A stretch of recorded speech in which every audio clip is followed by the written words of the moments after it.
Olá, eu sou Hilton Santos e sejam todos muito bem-vindos aqui no canal, que tem por objetivo contar histórias bíblicas em uma linguagem acessível a todos.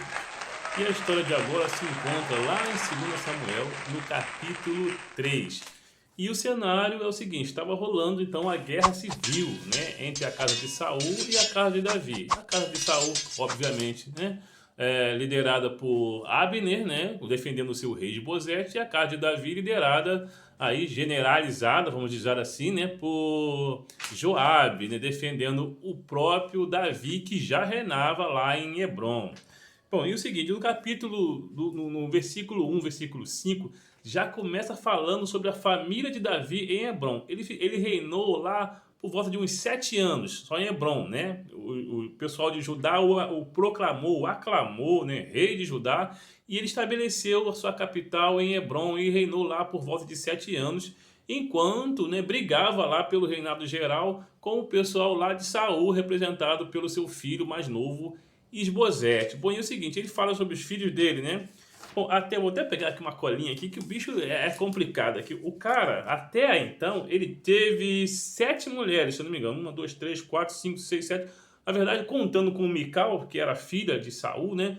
8 mulheres até aqui. E de cada uma ele teve um filho em Hebrom. Bom, de Ainoam ele teve Aminon, de Abigail, né? A ex lá daquela aquele, enfim, de Abigail ele teve Equiliabe, né? De Maaca ele teve Absalão, de Ragite ele teve Adonias, de Abital Cefaías, de Eglá ele teve Itreão, aí teve de Batseba, né? A esposa lá de Urias, mas aí por enquanto ele não teve ninguém, mas já tinha Batseba, né? Isso aí foi mais tarde.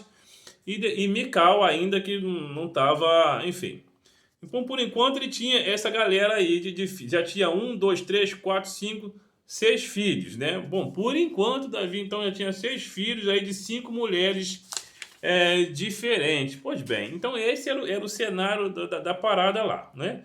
Então Abner, né, o general lá de Esbozete, ele foi ficando cada vez mais poderoso. Primeiro que foi ele quem sustentou, quem aclamou, né, que moveu os pauzinhos para que Esbozete assumisse o trono. Primeiro ele o salvou daquele massacre, né, da guerra lá, né, contra os inimigos, contra os filisteus. Ele salvou Esbozete disso. E aí ele o colocou praticamente no trono. Então ele foi ficando muito. Ele era um homem forte de Esbozete, era uma espécie de primeiro-ministro de Esbozete, tamanho poder que ele tinha, né?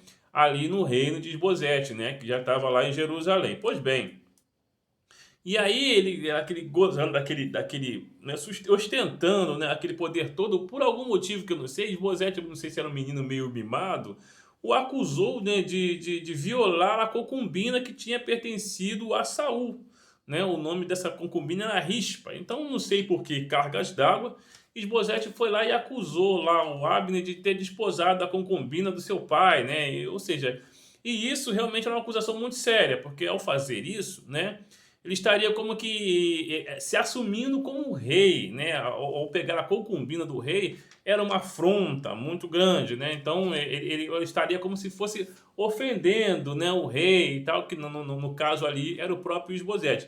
Só que Abner ficou muito pistola com isso, né? Ele reagiu como se a sua lealdade estivesse sendo questionada, né? Porque afinal de contas foi ele quem o colocou lá no trono, né? Então ele se ofendeu profundamente, mas tão profundamente que ele chegou para o próprio rei e falou assim: olha só, eu estou sabendo que Deus é quem colocou Davi, quem prometeu, da promessa de Deus, que prometeu que Davi seria o rei. Quer saber? Eu vou ajudá-lo a ser rei, em vez de você. Eu queria ajudar você, mas agora eu vou literalmente trocar de lado. E falou isso assim na cara de rei, na cara do rei, né? No caso, na cara do Esbozete. Mas o Esbozete tinha tanto medo dele, ele estava tão grande no reino, né? Ele já estava com tanto poder que Esbozete simplesmente tinha medo dele, né? No caso, né? Era medo do, enfim, ele era primo de Saul, ele tinha um poder muito grande ali, ele tinha uma moral muito grande no reino. E o próprio rei tinha medo dele, né? Medo do seu, digamos, primeiro-ministro. E Abner então realmente cumpriu o que falou, né? Ele chamou, ela mandou um recado para Davi e propôs uma aliança. Olha só, eu mudei de ideia, eu achei que eu cometi um erro e o cara que está lá não é o ideal, eu quero uma aliança contigo, eu quero que você seja realmente o rei de toda Israel, né? E aí Davi aceita a aliança com o seguinte, com a seguinte coisa, né? É o seguinte, eu até aceito, mas desde que você me traga a minha esposa Abigail, porque ela foi me prometida como esposa e eu a conquistei, né? Me pediram lá sem prepúcio de filisteu, no caso o pai dela, e eu trouxe 200 e eu a conquistei o casamento e depois eu soube que ela foi dada para outro. Então eu quero a minha esposa de volta. Bom, Davi já tinha algumas esposas lá, tinha umas 5 ou 6, se não me engano, né? Mas ele queria a primeira esposa, aquela que ele o amou, primeiramente, que o salvou, né? Descendo ali pela janela, da ira do pai dela, etc, etc. Ele queria Abigail, né? Então Abner fala com Mefibosete e realmente assim é feito, né? Ela tinha dado, né? Ela já tinha dado para um outro sujeito chamado Paltiel e simplesmente foi tomada do marido dela, né? Que, claro, ela tinha sido esposa de Davi, depois tirando de Davi, foi dado para outro.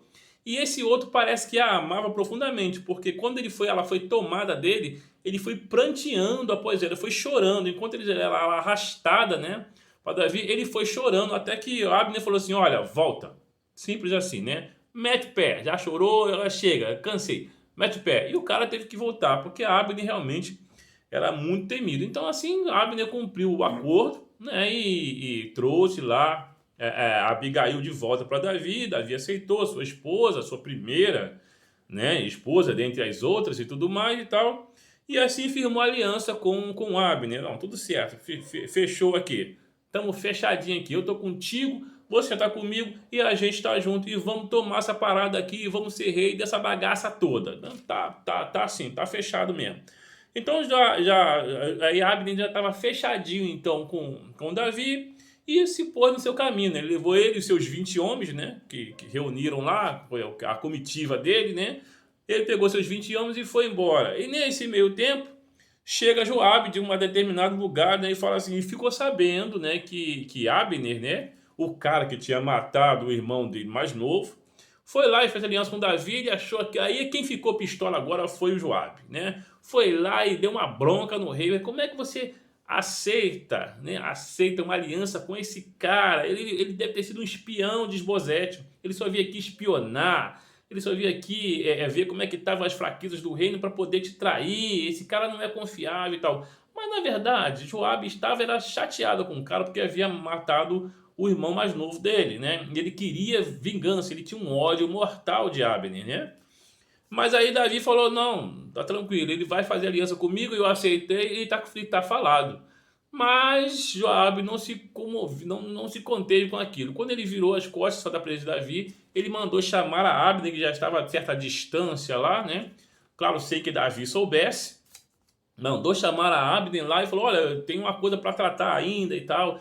E a Abner, ingenuamente, né, foi ingênuo, né, sabendo que tinha matado o cara, e a Abner, de forma ingênua, atende o pedido e vai falando, achando que estavam no mesmo lado agora, né, não tinha problema nenhuma, que aquela parada lá de matar lá o irmão dele foi coisa do passado, né, enfim, beleza. Aí o Joabe se encontrou com o Abner e chamou ele para conversar em segredo, né, e simplesmente ele deu uma punhalada, né? Enfiou a espada no abdômen de Abner, matando assim instantaneamente, né? Assim, a traição mesmo, na covardia, literalmente, né? Chamou o cara no cantinho e foi lá e, né?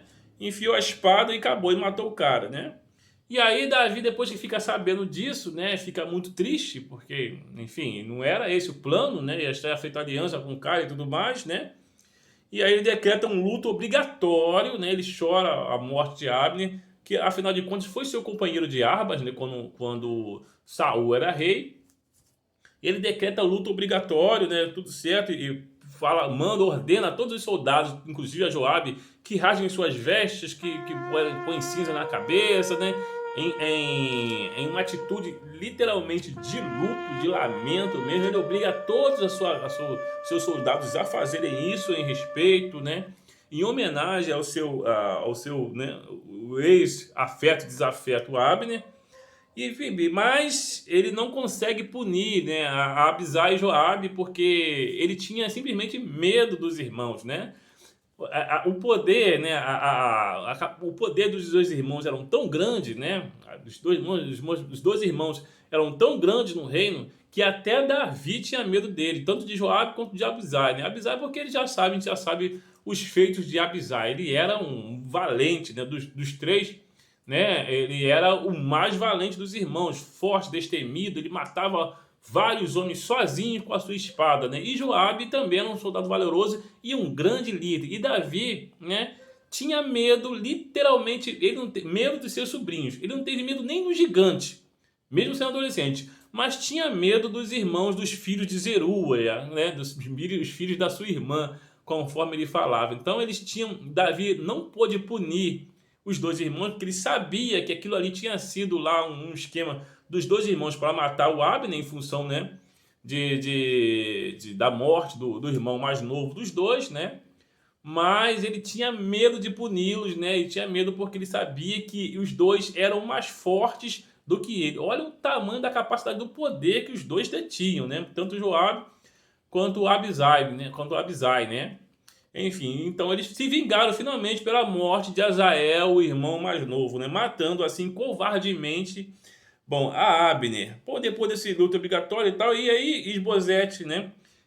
Por outro lado, né, fica sabendo da morte de Abner, apesar da traição, e fica sabendo da morte de Abner. E aí Isbosete se desespera, né? Agora o bicho vai pegar, né? Porque além de Abner ter passado por outro lado, ele também morreu. E agora ele se encontrava, no caso Isbosete, praticamente sozinho nessa guerra. E o que vai rolar agora? O que vai acontecer? Isso aí já é assunto para uma próxima história, né? Se você gostou aí, né, não dê uma de filho de Zeruia. Você é filho de Zeruia? Não, assim não, né? Não faz parte da trupe lá de Abisai e Joabe, não, né? Então, se você não é filho de Zeruia aí, deixa o seu like, mete o dedão aí no like, compartilhe, comente, né? Enfim, se inscreva no canal para você, né, não perder mais nenhum vídeo nosso. Fique com Deus e pense nisso. Olha lá, vai ser filho de Zeruia, não.